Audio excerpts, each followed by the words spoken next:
E aí, gente, bom dia, boa tarde, boa noite. Depende do horário que você estiver assistindo esse vídeo. Pode ser de madrugada, enfim. Como eu tava comentando com vocês na sala de aula, tá? Esse vídeo aqui vai ser um vídeo mais de recapitulação. Eu vou fazer um breve resuminho. Um breve não, né? Mas vai ser um resuminho sobre algumas coisas que a gente já veio comentando em sala de aula e vou começar falando um pouquinho também do mercantilismo.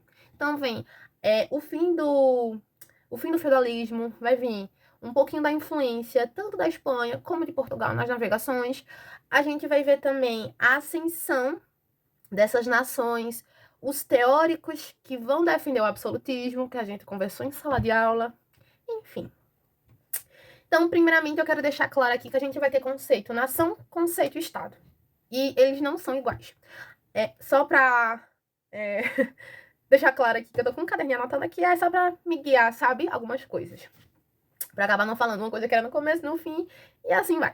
Mas então, a gente vai ter o conceito de nação. E o conceito de nação, ela vai vir justamente antes de um Estado. Então, primeiro, para se ter um Estado, a gente precisa de uma nação. E aí, nação vai ser justamente o conjunto de pessoas que elas vão ter algum tipo de coisa em comum. Elas vão estar se identificando como pertencentes a uma mesma história, uma mesma etnia, costumes. Então, isso é uma nação. Nós somos uma nação brasileira porque nós se identificamos como brasileiros. E aí, a gente tem a questão da história do racismo que nos assemelha, a história, no caso, da escravidão. Vamos ter também a ideia do futebol, do carnaval. Vamos ter todas essas ideias que constroem o que é ser um brasileiro. E aí, o Estado, a gente vai ter que o Estado é um conjunto de instituições políticas que vão estar lá para organizar, para controlar um território. E aí, enquanto a nação é como se fosse a sua identidade, o Estado é como uma organização. É um controle, é algo para deixar tudo regradinho. E aí, para se ter um Estado, a gente precisa de um território. Então, não se teria um Estado brasileiro se não tivesse o território brasileiro, tá? E aí, no território, vamos estar enquadrando política, governo, território. Eu não sei se eu falei Estado ou eu falei território. Enfim, no Estado vamos ter política, governo e território. Isso para deixar claro aqui. Conceito nação, conceito Estado. E aí, a gente vai ter então que o fim do feudalismo ele vai estar ocorrendo por vários motivos. Principalmente pela questão daqueles 3 destruidores que eu mostrei para vocês, que era a guerra. A Europa basicamente toda, ela estava em guerra. Vamos ter a fome muito presente. Lembrando que a gente está vivendo em sistemas feudais. As pessoas ainda elas não conhecem o que é a indústria e não estão trabalhando nessa questão de grande escala de produção de alimentos. E aí a gente também vai estar tendo a peste, que é a famosa peste negra. Então a peste negra também, ela vai trazer uma grande quantidade de mortes e um assustamento. As pessoas vão estar assustadas. E vai ter aquela questão da galera muito revoltada, porque vai pegar o feudalismo, como eu expliquei pra vocês. A galera tá revoltada porque a pessoa não pode fazer nada, tem que estar tudo pagando imposto pro senhor feudal. O senhor feudal, lembrando que era a pessoa de maior poder naquele momento, ele tinha o feudo e tinha as pessoas que trabalhavam para ele. Era aquela perspectiva de servidão. Você é livre, você é servo, você é livre, mas você pertence ao feudo. E você não pode sair do feudo. E você trabalha para o senhor feudal, mas você é dono de si.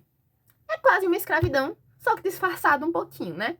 E aí, a gente vai estar tendo a galera revoltada, a galera não tá gostando tanto da questão de como o feudo é organizado, eles vão parar e perceber, poxa, isso aqui não é interessante para mim. E também com a questão da fome, com a questão da peste, com a questão das guerras, tá tudo uma revolta, tudo uma bagunça.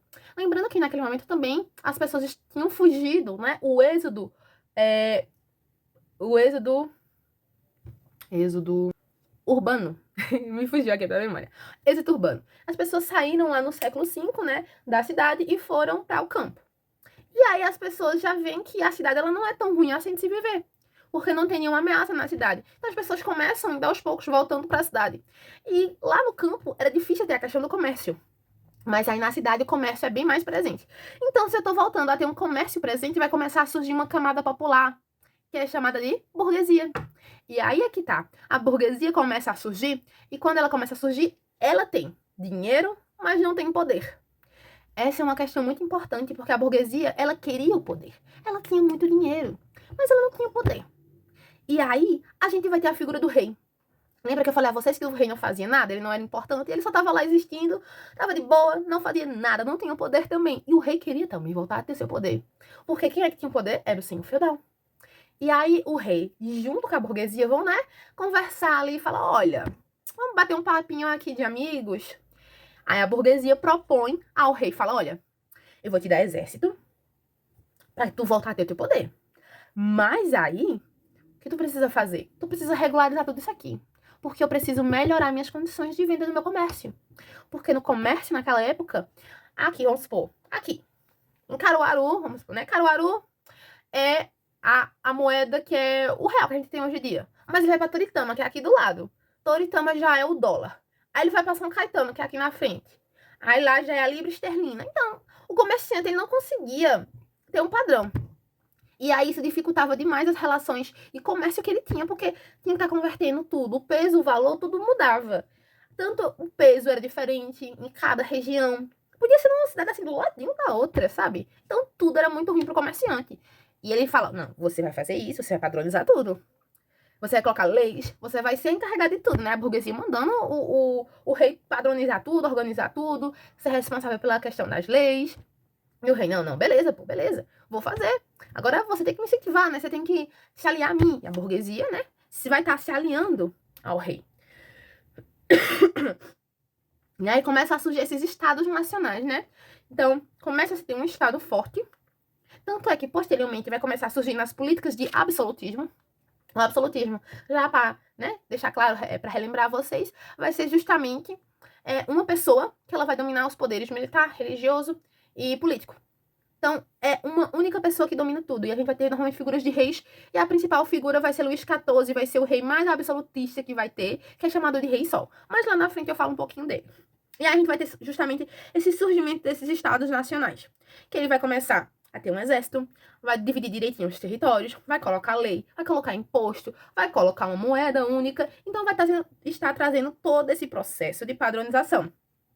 Uma coisa que não se existia esses estados nacionais na Europa feudal, porque antes era utilizado os feudos. E só quando vem esse declínio do feudalismo para entrar nessa nova era da história é que vai estar começando a surgir esses estados nacionais onde vamos ter a figura do rei lá presente e organizando tudo. Então, justamente, essas coisas que vão estar acontecendo vão estar favorecendo a burguesia para ela começar a surgir e ser cada vez mais forte politicamente. E a burguesia vai dar o apoio necessário para o rei voltar a ressurgir também, que o rei também queria voltar a ter seu poder. Como eu estava falando a vocês, a gente tem a figura de Luís XIV. Luís XIV, ele foi um rei absolutista muito conhecido na França. Ele foi conhecido como Rei Sol, porque justamente ele tirou a capital, que era Paris, e colocou em Versalhes. Se vocês forem dar uma olhadinha, Versalhes é um castelo luxuosíssimo.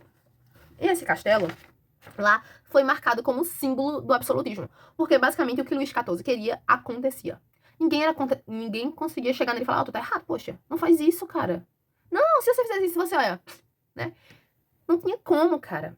Porque o absolutismo é baseado onde uma pessoa vai dizer o que é certo e o que é errado, e as outras vão ficar caladas. Então, Luís XIV ele era a autoridade máxima naquele Estado nacional francês. E ninguém conseguia dizer que ele estava errado, não. Obviamente, ele tinha os conselheiros. Mas aqueles conselheiros, ele escolhia se ele queria escutar ou não, sabe? E aí, ele dizia que ele era o centro de tudo. E vai partir de uma perspectiva também na qual vai falar alguns teóricos que a gente vai começar a abordar que vão defender essa questão do absolutismo. Vamos ter vários teóricos que vão dizer que é necessário que o rei, o soberano, faça o que for necessário para se manter no poder. E Luís XIV faria tudo que era necessário para se manter no poder, tanto que ele é um símbolo do absolutismo. Se você for pensar, quem é o símbolo do absolutismo? Luís XIV, rei Sol, rei francês. Ele investia bastante em arte, ele investiu horrores no castelo de Versalhes. Se vocês olharem, é ouro no teto, é ouro nas paredes. É um castelo enorme, um jardim enorme. Muitas pessoas moravam lá. E aí é que tá. Como os nobres e o clero, eles não pagavam impostos, todo esse dinheiro saía dos camponeses, dos artesãos, da burguesia. Todo esse dinheiro saía do povo. E esse dinheiro que saía do povo, o povo ficava, obviamente, satisfeito. Mas era uma pequena parcela nesse período que se revoltava um pouco contra Luís XIV, porque ninguém era doido de falar, ó, tá errado, né? Ninguém queria, né? E aí, tô meio ruim da garganta. E aí ele investia o dinheiro do povo no seu luxo. E a nobreza vivia como convidados no castelo de Versalhes. Aquele castelo abrigava milhões também não, né? Mas abrigava muita gente. Então aí o rei convidava, você quer vir morar no meu castelo e fazer parte da corte real? Corte real nada mais é do que a família real, né? Os seus irmãos, né? Família e tal. E quem ele quisesse. A nobreza. Galerinha rica de lá, galerinha com poder de lá. Pronto, se ele quisesse falar, vem bora morar aqui na minha corte. Ninguém ia negar, né? Que, apesar deles já não pagarem impostos, mas era uma honra enorme você morar na corte, ainda mais pra Luís XIV, né? O cara ostentava. Ele realmente, galera, ele ostentava. Ele fazia questão de deixar claro o quão rico ele era. Em cima do povo, né? Porque o Castelo de Versalhes era basicamente um local que era do pai dele, que era só tipo uma besteirinha de caça e tal, não era tão luxuoso. Mas ele fala, não, vou fazer um castelo pra mim, vou melhorar esse lugar aqui, e vou deixar tudo aqui bonito, maravilhoso, no ouro, enfim. Ele realmente é um símbolo. Pra vocês terem noção, ele transferiu a capital do país, do estado, que era Paris, pra justamente Versalhes. Então, olhem a proporção disso, né?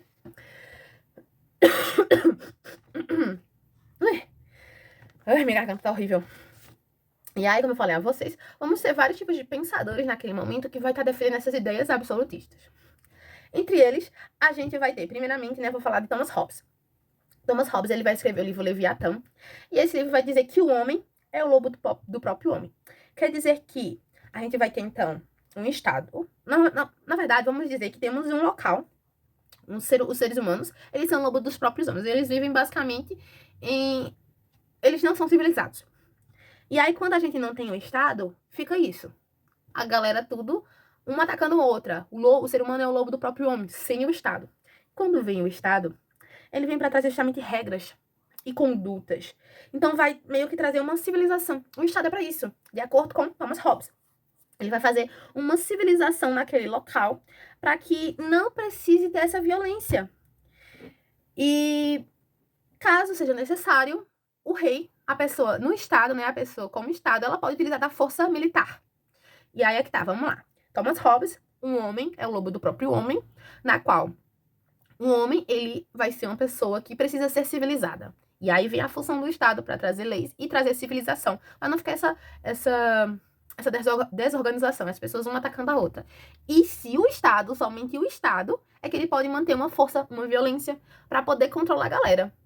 Tudo bem que o Estado utilize de força militar, de violência para controlar, porque o intuito do Estado não é trazer o mal, não é ser um lobo para atacar o homem, e sim ser uma organização para trazer a estabilidade, para trazer a organização. Então, temos essa sendo a perspectiva de Thomas Hobbes. Vamos lá. E continuando, a gente vai ter também outro, vai ser chamado Nicolau Maquiavel. Nicolau Maquiavel vai escrever uma obra chamada O Príncipe. E nessa obra, ele vai estar trazendo o seguinte fragmento, a ideia central sendo: o príncipe, né? Ele não deve ser muito bom e piedoso, ser prudente e fugir dos vícios que o levariam a perder o poder. Melhor ser temido do que ser amado.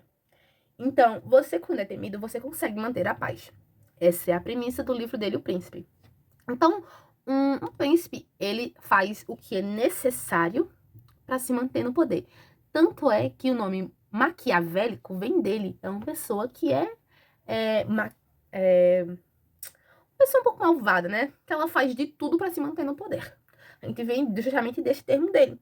Que aí vamos ter um bom governante. Esse bom governante, ele vai ter suas virtudes. E vai ser justamente bondade, caridade, moral. Mas que ele não precisa necessariamente ter elas. Ele pode apenas fingir, né? Ter elas. Ele não vai estar, tipo, fingindo, vai estar, tipo, eu tenho, tá, galera? Eu tenho. Mas aí a perspectiva toda ele aparenta ter, mas ele não tem, porque ele prefere ser temido. Porque quando você é temido, você consegue manter uma paz. Você consegue manter uma estabilidade. Então, essa é a premissa que Maquiavel fala. Você, como príncipe, como governante, você faz o que é necessário para se manter no poder. Outro que vamos ter vai ser justamente Jacques Bening Bossuet. O Jacques, ele vai estar dizendo que o Estado, ele vai estar se resumindo em um lema. Esse lema vai ser um rei, uma lei, uma fé. Que vai dizer justamente que o rei ele é predestinado a estar lá naquele momento, naquele lugar, porque ele vai estar tendo justamente, ele vai estar sendo escolhido diretamente por Deus. É como se fosse um predestinado por Deus, um caminho direto que Deus fez para ele.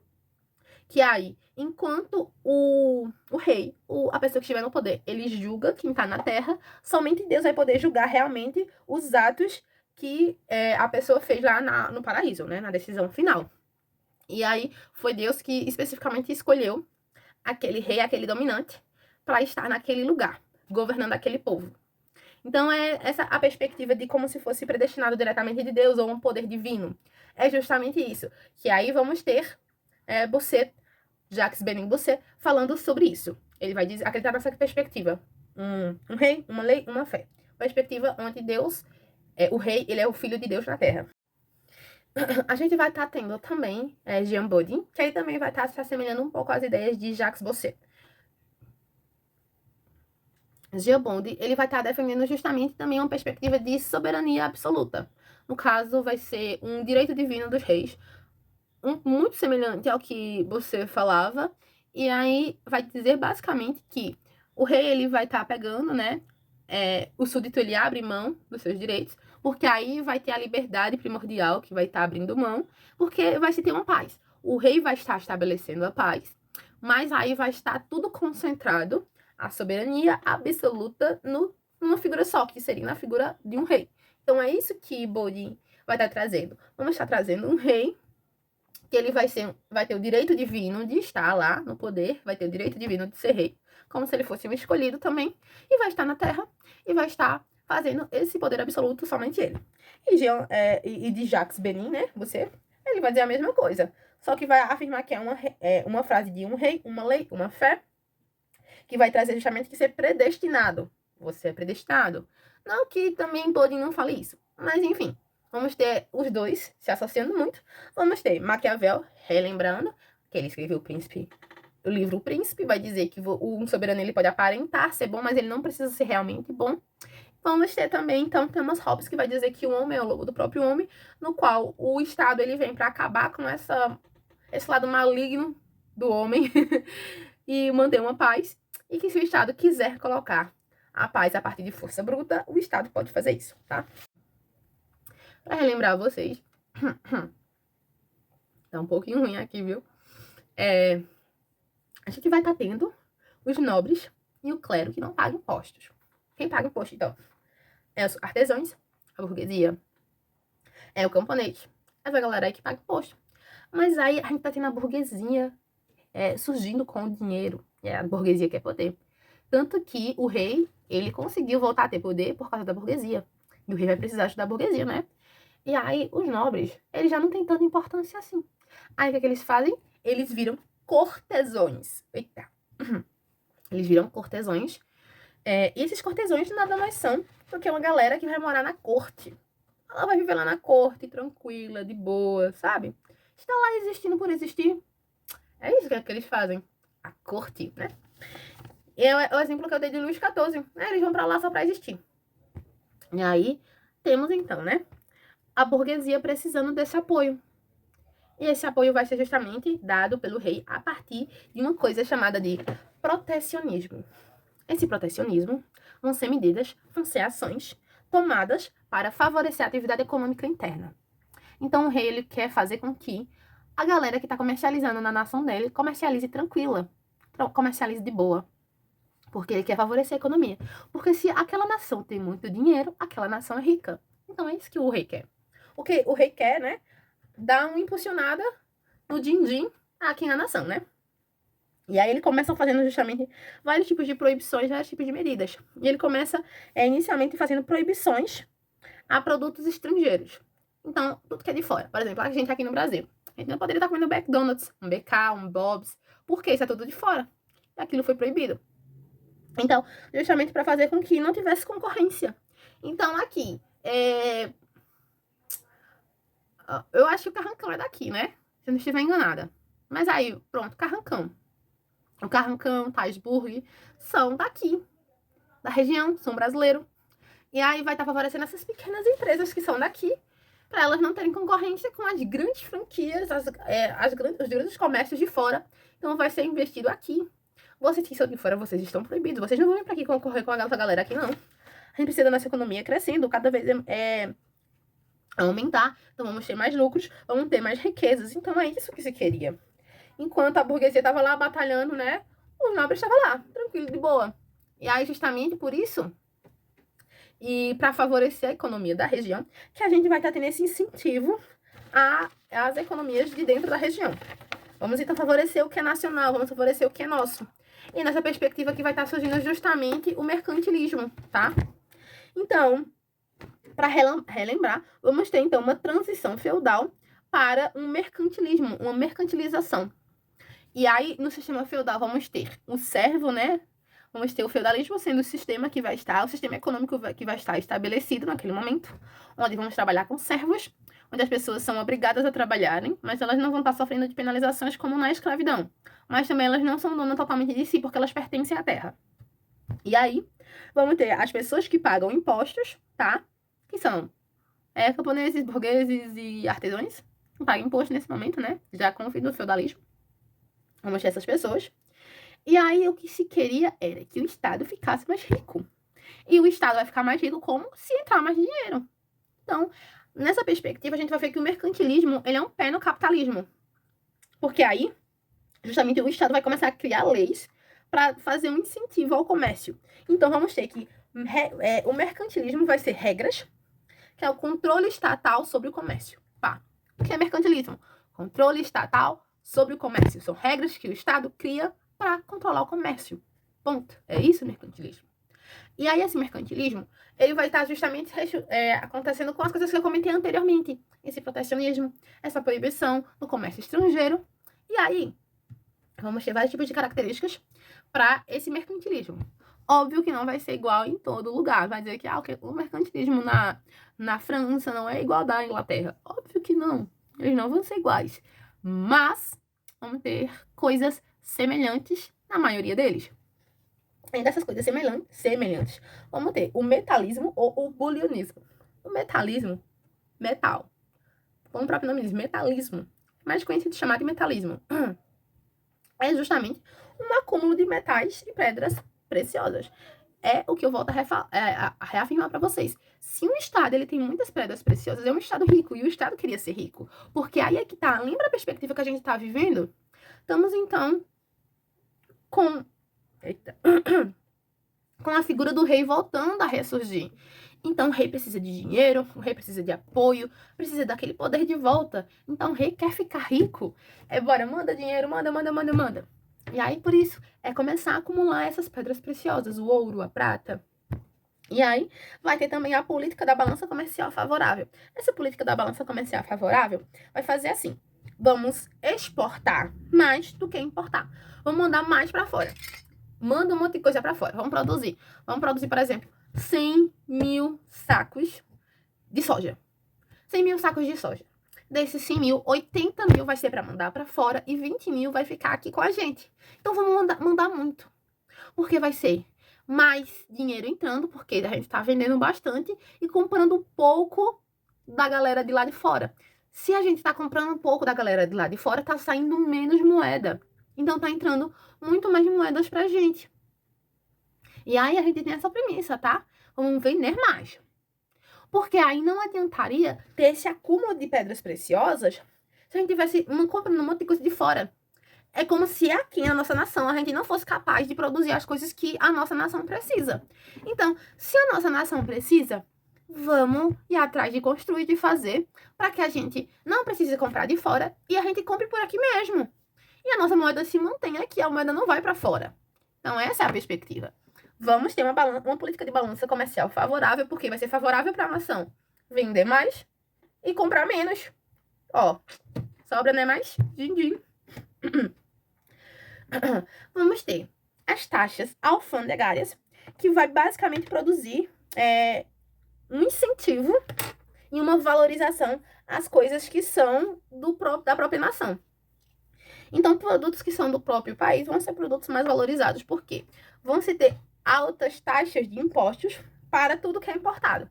Então, por exemplo, como eu falei do exemplo do McDonald's, né?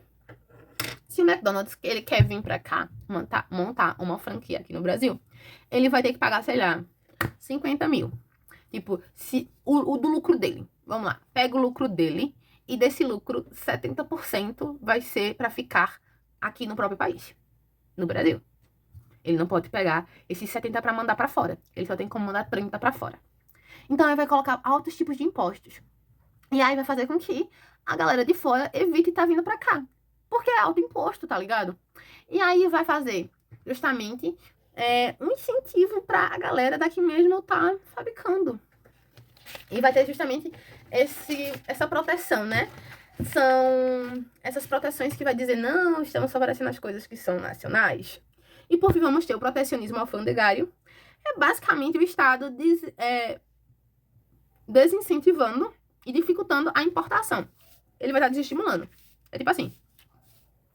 A gente vai ter, então, John Will. Ele vai ser um norte-americano. Ele tem trabalhando aqui no Brasil. E tem uma lojinha aqui no Brasil, que é a lojinha do Tio Zé. E o Tio Zé vende um monte de coisa nessa lojinha. E esse John Will, conversando com o Tio Zé, percebeu que o investimento era bom porque o Tio Zé, ele conseguia tirar um dinheiro em massa. E aí esse Tio Will, ele vai... Tio Will não, já tô trocando os nomes. Esse John Will vai, né, vir aqui na intenção de montar uma lojinha dessa pra ele, né? Porque, obviamente, ele quer, né, ué. E aí o Brasil fala, pô, não tem futuro tu vir pra cá. Não faz sentido, o imposto é alto, tu vai fazer o que aqui? Porque o que tu produzir vai ter que ficar mais da metade aqui. Sabe? Não faz futuro, não faz nada, porque tu não vai pra outro lugar. Não tem nem futuro, tu vai concorrer com ele. Se tu for botar o preço pequeno, tu não vai lucrar nada. Porque metade vai ficar aqui com imposto, tu não vai ganhar nada. Então é essa falta de estímulo, essa dificuldade que a nação colocava para evitar que a galera de fora viesse colocar coisas aqui dentro. Então, tudo isso é chamado do protecionismo, como eu comentei com vocês. Esse protecionismo sobre justamente a nação, para deixar a nação mais rica. Então, a gente vai ter o protecionismo alfandegário, vamos ter o metalismo ou pulionismo, política da balança comercial favorável e as taxas alfandegárias. Tudo isso sendo enquadrado como um protecionismo para fazer com que a nação cada vez fique mais forte. E aí, a gente tem isso, basicamente, tá? Para trabalhar. E é isso. Qualquer pergunta, qualquer dúvida, pode perguntar na sala.